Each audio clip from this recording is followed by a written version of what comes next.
Une hécatombe silencieuse. Victimes de la sécheresse, 50 000 chênes de la forêt de Chantilly sont en train de mourir.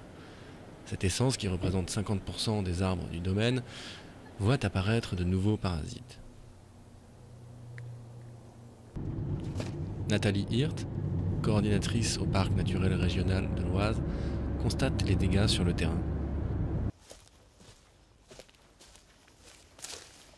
Eh ben ici, on est sur une parcelle où tout est en train de mourir. Donc ici, on peut voir un tilleul par exemple qui est mort, enfin, qui est en train de mourir. Et en fait, on le voit parce que il manque de branches, de ramifications. Ça ressemble plus à un bout de bois planté qu'à un arbre, quoi. Le dérèglement climatique entraîne l'action C'est pas massive de forcément que du parasites colite, mais pour les où arbres. c'est une espèce qui est différente de celle qu'on a dans le Grand Est. Mais tu vois qu'il y a eu des petites galeries. Sur ce bout d'écorce-là, tu vois qu'il y a un insecte qui est venu creuser sa galerie ici. Pour y remédier, la société civile se mobilise. Depuis 3 ans, un groupe de bénévoles plante de jeunes chênes dans la forêt. Nous participons à tous les travaux de recherche, qu'il s'agisse de faire l'inventaire forestier, donc des arbres sains ou qui dépérissent, d'estimer les populations de hannetons, de cervidés, les cerfs, les biches.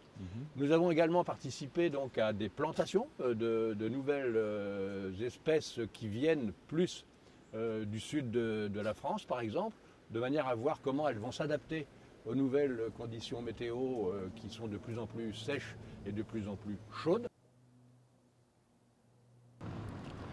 Non loin de la forêt, à côté des écuries de Chantilly, des Icopo est chargé de la gestion de la forêt pour l'Institut de France qui est propriétaire du domaine. Pour elle, la forêt pourrait changer de visage dans les prochaines décennies. Dans 60 ans, on aura le climat d'Alger. Donc il faut bien se mettre en tête que sur les sols où il y a la meilleure réserve en eau, on pourra peut-être avoir de la forêt comme on connaît actuellement, mais composée d'espèces différentes. Et il y a des secteurs sur les sols les plus secs où on va avoir du mal à maintenir des grands arbres. Donc on aura plutôt un aspect de lande arborée.